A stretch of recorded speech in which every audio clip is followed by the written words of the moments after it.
we will see something about summary statistics.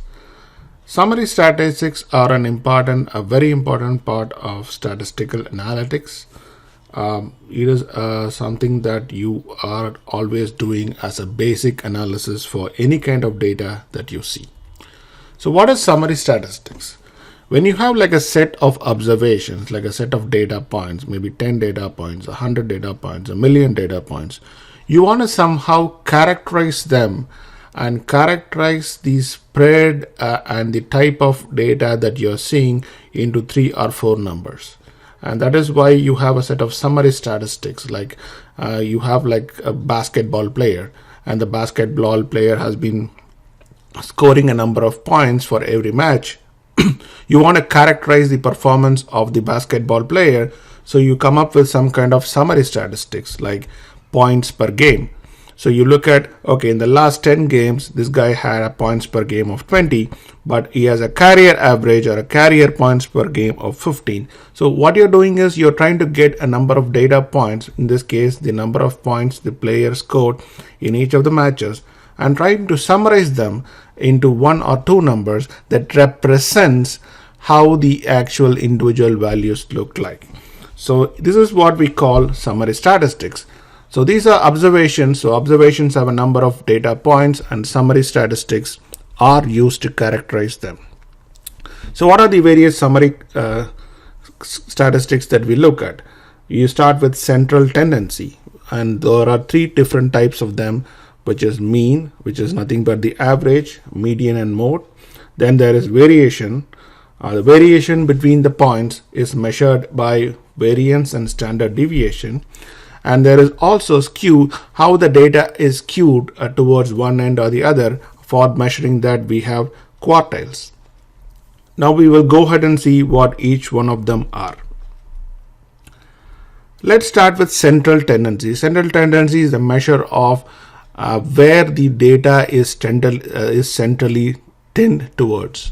So we start with mean. Everybody is familiar with mean or the average, and how we compute it is also very simple. You just add all the numbers and divide by the number of the count of the numbers we have. So add all the numbers, divide by the count, and then you get the mean or the average. Pretty simple and straightforward. A more lesser used measure of central tendency is the median. Median is nothing but the middle value. The middle value means you have a set of numbers. What is the middle value that you find in that? How do you find median? You take this set of numbers and order them in ascending order, and then find which is exactly in the middle of that list. That is the middle value. And if the count of the numbers is even, let's say you have 10 numbers, you would find how do you find the middle? Is you basically take the among the let's say we have like 10 numbers, you take the middle 2 numbers, add them together and divide by 2. So find the average of the middle 2 values, and that is what is going to give you the median. Let's say you have 10 numbers, take the 5th and 6th number, add them and divide by 2, and you will get the median. The next is mode. Mode is nothing but the value that occurs most in the data set. So if you have a data set where the numbers are not unique, they keep repeating, mode is the number that occurs the most.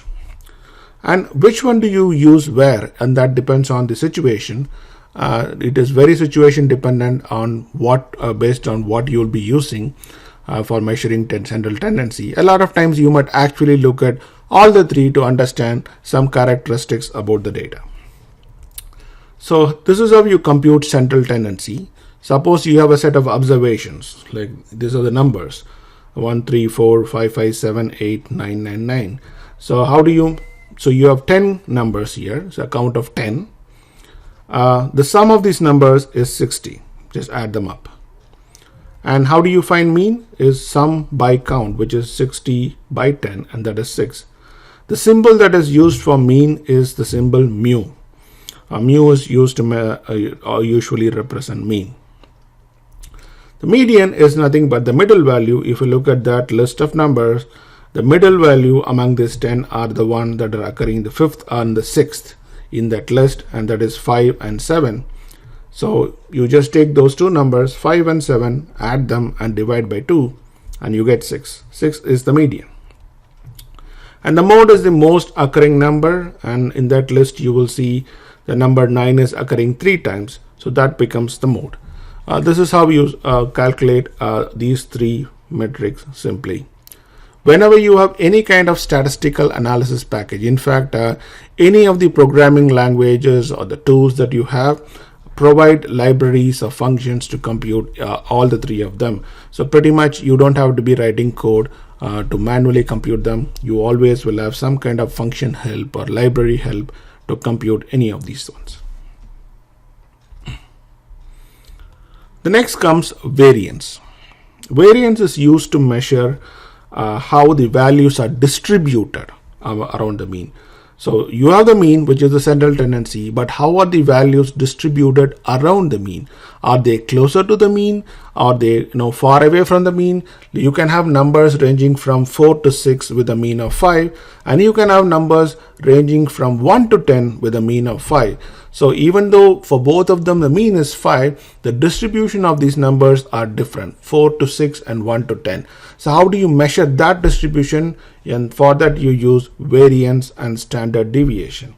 So you basically see that if the variance is small or the standard deviation is small, the variability in the data is very small. If the values are high, the variability is very high. So how do you go about computing variance and standard deviation? So on the right side you have a table, an example table, and in this one where you are going to go and start computing the variance and standard deviation. The first thing you do is, here you have like 5 data points, 5, 4, 6, 3, 5 and 2. The first thing you do is compute mean. So mean of the value, all these values is 4. Once you compute the mean of the values, then you start subtracting each value from the mean. So you say 4 minus, the mean is 4, so 4 minus 4 is 0, 4 minus 6 is minus 2. It is, so you're doing mean minus the value. So 4 minus 6 is minus 2, 4 minus 3 is 1, 4 minus 5 is minus 1. So you get all these values. Then what do? You square all these values. So square of 0 is 0, square of minus 2 is 4, 1 is 1, minus 1 is 1, 2 is 4. So what happens when you square is you are basically eliminating the negative value from the list. Once you do the square, you sum up all the squares. So sum up all the squares. So you do the subtract each number from the mean and then you square them up and then you sum them up and you get a value of 10.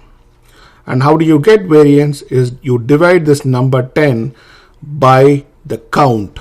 So there is 5 values in there. The sum of squares is 10. So 10 by 5 is 2. So the variance of this data set is 2.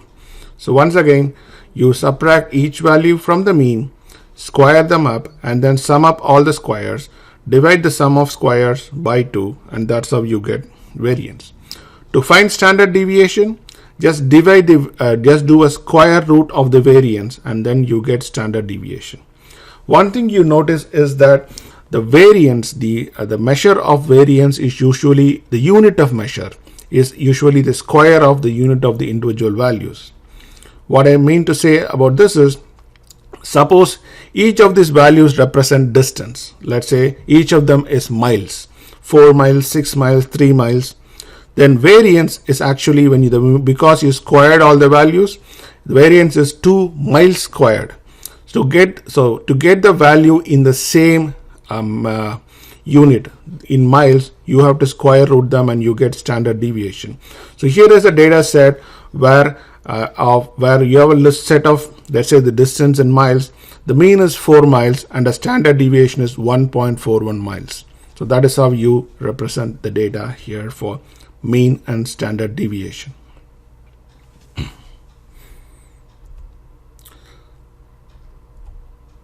Moving on, the next thing you want to see is about quartiles. Quartiles is used to find basically, it actually gives you a measure of a lot of things. So it gives you a measure of the central tendency, it gives you a measure of the range. Range is nothing but the minimum value and maximum value in a data set. So measure of tendency, central tendency, median, the range, which is the minimum value and the maximum value, and how is the data skewed? Is it skewed towards the minimum value or skewed towards the maximum value? All of them is measured by using quartiles. So given a set of observations, how do you find quartiles is, you given a set of observations, you order them in sequence and divide them into 4 equal sets. So here is a set of values, the same set of values you saw earlier for computing mean, and you divide them into 4 equal sets. So each set is at 25%, contains 25% of the values in the data set. So the first value you see is the min value. The one that you see at the 25th percentile is called the first quartile. In this case, it is 4.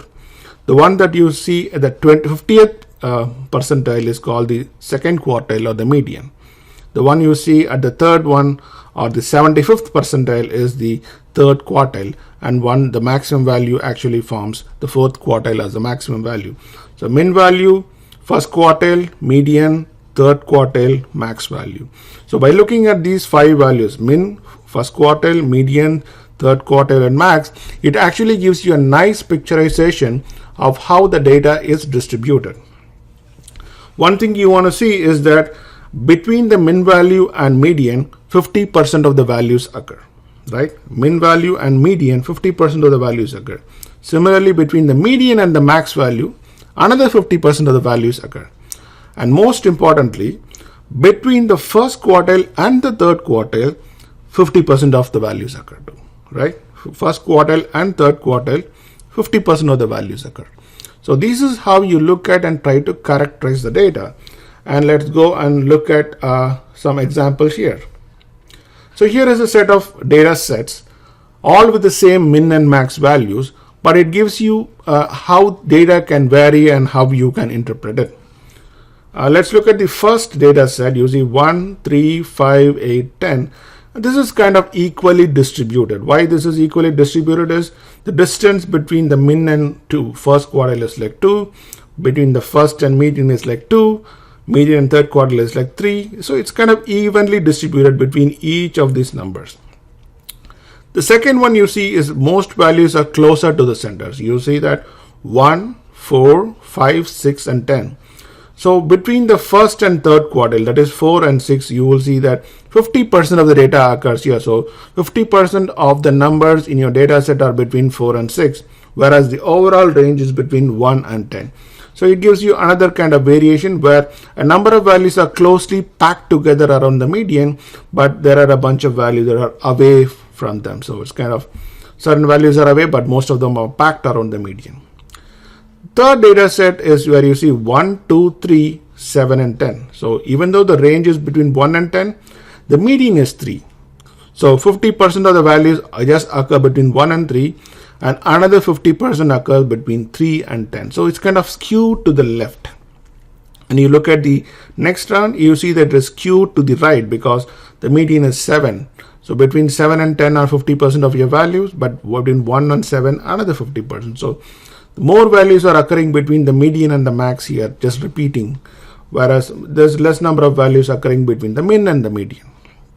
This is a nice representation of, looking at, this is how you look at the data and try to find out. By less looking at the quartile, you try to find a number of things about the data. You like to see what is the central tendency, what is the range of the data, and whether it is evenly distributed or it is skewed. You can read all of them by just looking at the quartiles. The last thing we want to look at in summary statistics is what we call as outlier.